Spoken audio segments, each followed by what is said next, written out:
Hey guys, Poro here, and I'm bringing back an older series on my channel. A while ago, I did a ranking list of every mythic item on my most played champion, Hecarim. I went into detail on what each mythic can do for Hecarim and what the builds might look like for each item. However, the times have changed and I've become a better Hecarim player since, and the list is now outdated and needs reworking. There are also a lot of new and removed mythic items, so it's about time for an update anyway. I've also discovered that people seem to prefer tier lists over traditional ranking lists. I'll still go over the items in order from worst to best, but this time with a tier list for show. With that introduction out of the way, let's begin with our last place pick and also the same last place pick as the previous video, Night Harvester. In general, AP Hecarim is pretty weak. There are a couple of exceptions to go over later, but Hecarim is not that great of an AP champion. His W damage and ult scale pretty well with AP ratios, but the problem is that the W heal scales with physical damage and your main damage abilities are next to useless. Night Harvester is also an AP item that does not give any mana, which is another core Hecarim stat. Going out of your way to buy full AP items on Hecarim for Night Harvester isn't worth it, and it's the worst option to slot in randomly to your normal builds. For what it's worth though, the item does have some upsides. It has health and ability haste, which is nice, and it comes equipped with movement speed passives to amp its damage a bit more. As such, it's a D tier mythic, and Hecarim has no F tier mythic items. Next in D tier is Rocket Belt for many similar reasons to Night Harvester. It's missing the ability haste, but it is replaced with a movement active that can help you set up for better ults, as well as also coming with some nice health. It still has plenty of wasted stats though, and Hecarim barely makes any use of the AP or the magic pen. The last item in D tier is Imperial Mandate. The reason why I say it's not last is because Hecarim can actually use some of the stats, and the item is also super cheap. Mana regen is not unwelcome, and it's got health and ability haste to boot as well. Hecarim can proc the passive with his E and his R, so that isn't wasted, and the price point of 2500 gold means it won't interrupt the build path that badly. Now we're moving into the C tier, and there's quite a lot of these. First up is Kraken Slayer. Kraken would be D tier on theory alone, but luckily it has a whopping 65 attack damage that keeps it from being useless. Hecarim doesn't really care for the attack speed or the crit though, and he can't use the passive well, so the item is capped at low C.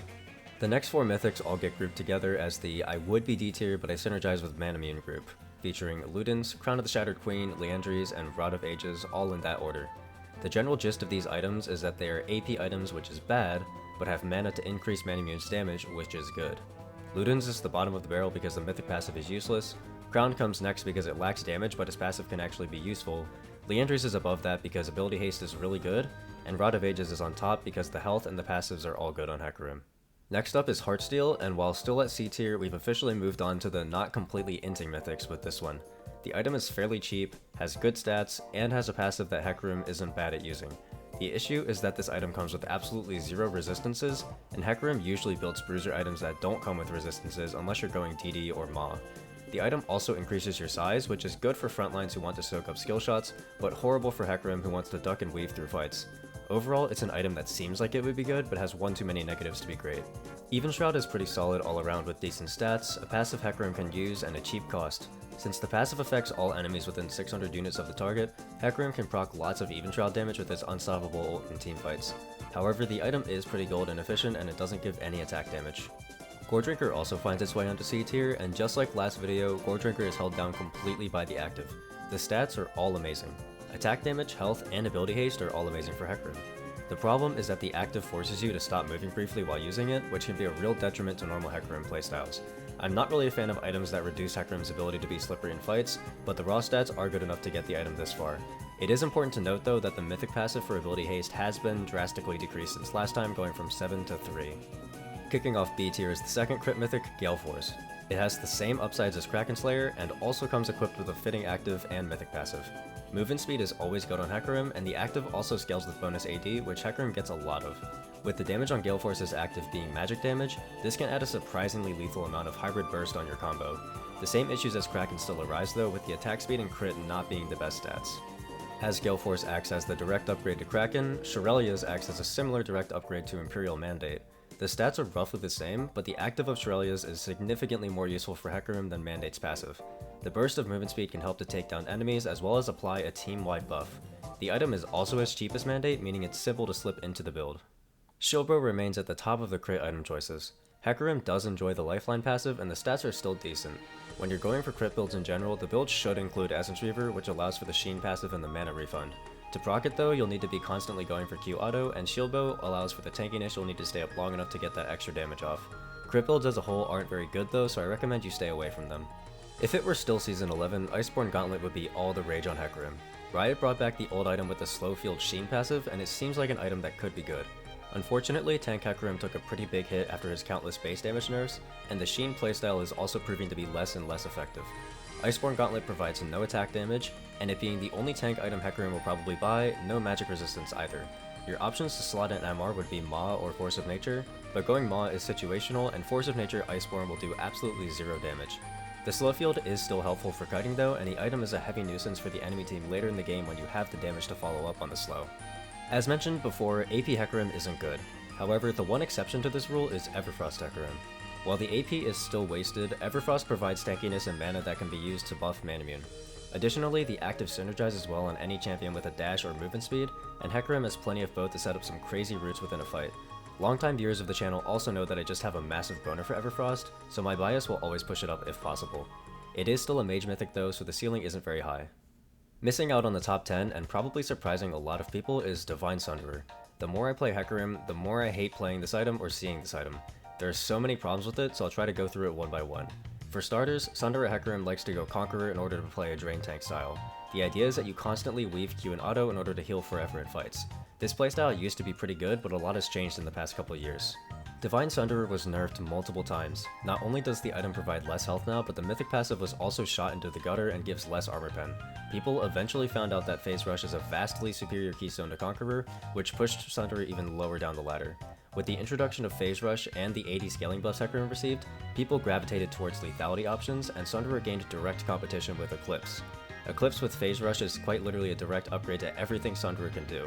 Eclipse grants ability haste just like Sunderer, but provides more armor pen, a movement speed passive to make Hecarim more slippery, and a fat shield to match the tankiness. Sheen items also force Hecarim to stay close and stand still for auto attacks, which defeats a lot of the purpose of going Phase Rush, meaning Conqueror is almost forced. A lot of Hecarim mains stayed incredibly stubborn for a while, but the numbers don't lie when Sunderer Hecarim has under a 50% win rate for over a year, Conqueror has a 47% win rate, and all of the lethality mythics and Phase Rush have positive win rates. Sunderer sat at 47% for a long time, but now that the Hecarim mains have kind of realized how bad the item is, only the true Sunderer addicts still play it and rose the win rate to about 49%. Sunderer is kind of like a jack of no trades item for Hecarim, being outclassed in every way by a multitude of other mythics. It still makes its way up to high B tier though, as Sunderer can still completely take over games into the right enemy comps. Kicking off our top 10 and standing atop B tier is Jak'Sho the Protean. As mentioned before with the other tank mythics, Hecarim will usually not buy any more tank items apart from the mythic if he goes it due to all the base damage nerfs. Unlike those other mythics, Jak'Sho provides a good all-around tankiness with armor, magic resistance, and health. It also grants ability haste, a good stat for Hecarim.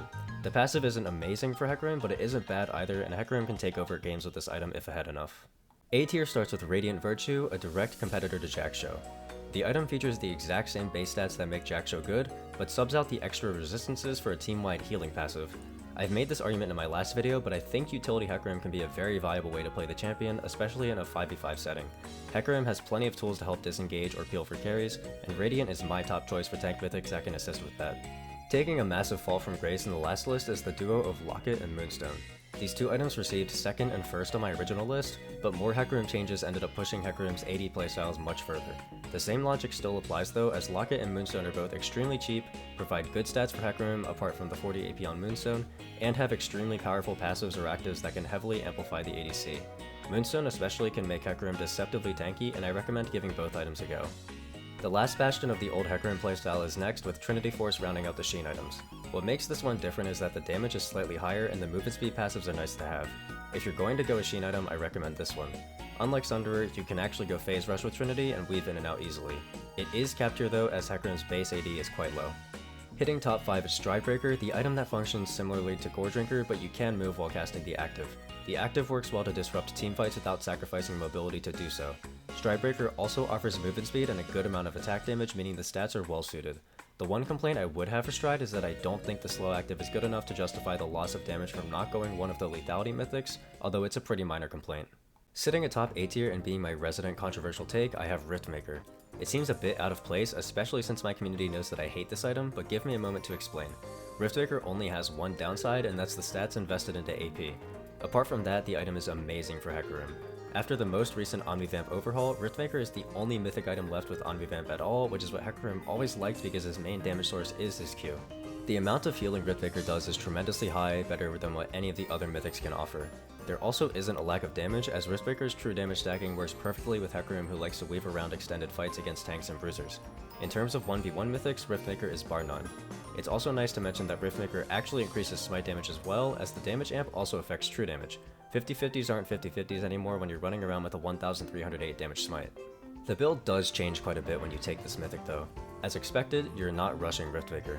Having AD early is crucial, but Black Cleaver after the buffs is perfect as the rush. You don't actually build Riftmaker until the third item, finishing Manamune first. Riftmaker shines in the late game, but has relatively no early use on Hecarim. You'll also forego Spear of Shojin in Riftmaker builds due to Riftmaker not contributing any bonus AD to Shojin's passive. I'd definitely be interested in making a League of Builds video on Riftmaker Hecarim if that sounds like a fun video to you guys, so let me know in the comments if that's something you all want. Now we're entering the big bad S tiers, and it should come to no surprise, based on the way that I've been talking, that it's the 3 lethality mythics on top. Coming third is Prowler's Claw, but it's actually my go-to Hecarim mythic in ranked. In terms of raw damage output, it's the highest it gets. Having lethality on the mythic passive really adds up, and no mythic is better at one-shotting a target than Prowler's Claw is. The active is also extremely useful in a multitude of ways. Using the active on a triple stacked Q is always a way to output a high burst of unexpected damage, for example. It also helps Hecarim to be way more mobile in teamfights or skirmishing, as dodging skill shots is pretty easy with it. You can also use it for ganks and chase downs by using P-Claw while E is active, and then getting the easy backwards knock afterwards. In second is Eclipse, which is the safer option and is better into tanks and bruisers. Armor Pen is a broken stat, and the shield is extremely easy to proc since EQ is basically instantaneous. Eclipse also has the ability haste to match the other lethality mythics after the item was mini reworked recently, so that once issue isn't there anymore. Eclipse is the direct upgrade to Sunderer and is definitely the best mythic you can go into specific enemy comps. In first though is easily Duskblade, despite the fact that it's the one lethality mythic I rarely build on Hecarim. As it turns out, ability haste and invisibility is extremely OP on a champion who wants to weave in and out of fights, and there are absolutely zero wasted facets of stats or item abilities, just like the other 2 lethality mythics. Unless Phase Rush or Hecarim's AD ratios are nerfed, there really won't be any change to lethality mythics being at the top of the table on this list. Here's the entire tier list, and I'd be happy to answer more questions or defend my choices in the comments. I also may make more lists like this for different champions in the future if this video gets enough support, so possibly stay tuned for that. I stream on Twitch sometimes and also have a Discord server, links to both will be in the description. I also have a Ko-fi page, and any tips are heavily appreciated. Bye!